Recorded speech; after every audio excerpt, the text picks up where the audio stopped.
Welcome to 7 Minutes from Central Europe, a program brought to you by the Central European Office of American Jewish Committee. Today, I have a great honor and privilege to host Dr. Edith Zgut, a political scientist and sociologist at the Polish Academy of Sciences in Warsaw. Edith, it's a pleasure to have you. Thank you, Sebastian, for having me. Thanks for joining us. And the topic of today's conversation is Hungary and its foreign policy. As we all know, we're in a difficult time with Central Europe looking at its neighbor Ukraine being in the middle of a war of aggression waged by Russia. In this environment, how would you define Hungary's priorities in its foreign policy? Where on this map of foreign policy, on the map of priorities, would you put the EU, the Visegrad 4, NATO unity? What is important for Budapest these days? So I think it could be best described by three words: multi-vector, pragmatic, and very cynical at the same time. So Viktor Orban's foreign policy, I think it's not driven by national interest per se. It is not underpinned by a coherent ideology. It is driven by the financial and political interest of the governing elite in Hungary. So the central objective of the government is to maintain the stability and the durability of the Orban regime by strengthening the external financial and political support by the partners, and that's very important, who are not interested in the quality of Hungarian democracy. Why I'm saying this? Because democratic backsliding in Hungary, this process is ultimately linked with the foreign policy play of Viktor Orban. And I'm going to tell you how it works. Mr. Orban has been clashing with Brussels for like 12 years, all over again and again, because of the capture of the judiciary, the capture of the media, and the monopolization of the Hungarian market and the state. And this partly explains why the Hungarian foreign politics became very super Eurosceptic. And that's why the regime is deliberately strengthening economic relations with countries like China and Russia.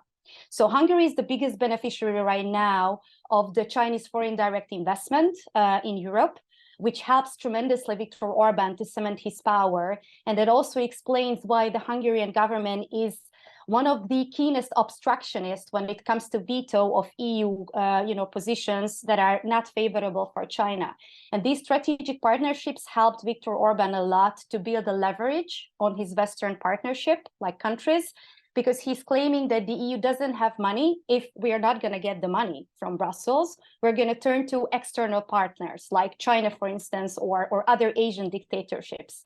And Mr. Orban is also convinced that keeping this kind of good relationship or cordial relationship with Russia, it's going to eventually pay off, because Hungary has been, approving at least 8 rounds of sanctions against Russia. But at the same time, at home, it is keep criticizing the EU for these sanction regimes and keep complaining that Hungary is not supporting these sanctions. So this is like a double speaking that we see here, which I think is a fundamental feature of the foreign policy right now. And one last point where this strategy doesn't work, this is the regional level. So this is why we see that the Visegrad cooperation is right now in a coma. Because Slovakia, Poland, and the Czech Republic, they are like very much willing to support Ukraine, and for instance, to have Finland and Sweden in NATO. And Hungary is the only country in the NATO members, along with Turkey, which is still haven't been ratifying the accession of these 2 Nordic countries. You have mentioned Asia and this tendency in Hungary to develop its relations with certain Asian countries. Of course, China is one of them.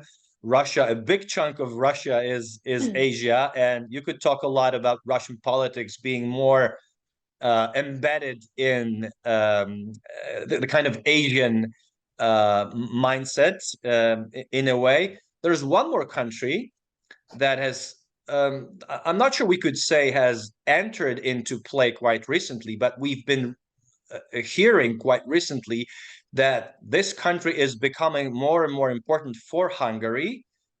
And I'm talking about Iran. Correct me if I'm wrong, if this impression is wrong or false. So this seems to be at least a controversial approach from the perspective of many in the West, trying to bring Iran back, or to introduce Iran into the usual politics. What's your comment on that? Yeah, you're absolutely right by pointing to the significance of that. And like, frankly, like, opening up to Iran is not something new, as you said, or at least it has been part of this Eastern opening strategy that I just, touched upon a moment ago. So, like, for instance, in 2017, the Orban government wanted to strengthen the relations in 11 different areas with Iran, including education and program on youth. So, but rationally speaking, just one more thought on this Eastern opening strategy, including Iran and China, like abandoning the European Union and US in favor of these countries, I mean, it's really not in the economic or political interest of Hungary. The country does not significantly profit from it. Who profit from it is Mr. Orban. He does, because this trading, it enriches his clientelistic network that helps him to cement his power. Like, for instance, favoring China in or other dictatorships in contrast to Europe. I mean, it's not credible at all. Like, Hungary is still fully dependent on EU funds.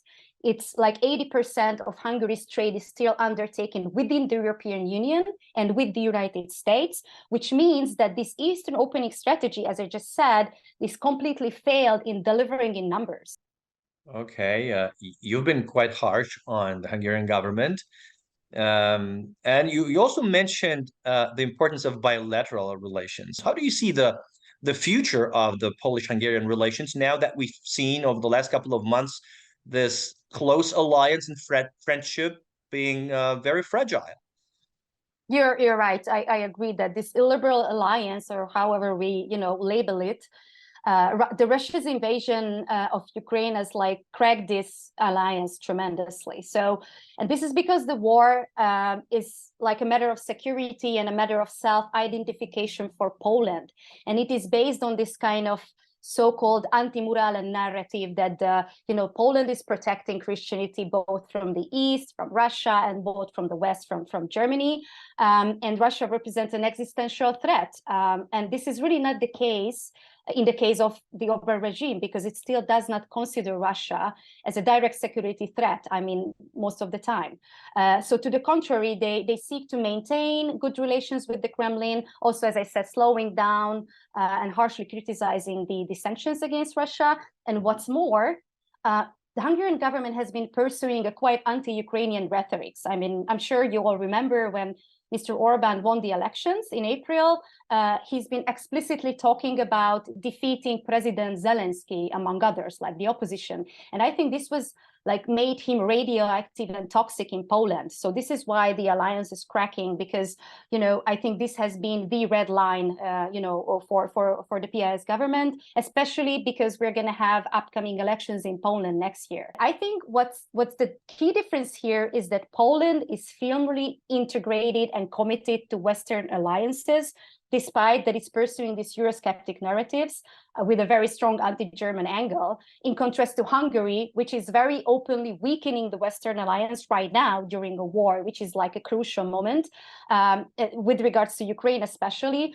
And I believe that in December, the next EU Council meeting, this is going to be a watershed moment in their relationship, because right now it's unclear how Poland is going to vote on the question of, releasing funds to Hungary, which Viktor Orban would really like to get. And super probably it will really depend on if Mr. Orban is going to drop its veto on Ukrainian and the global tax issue, as I just mentioned.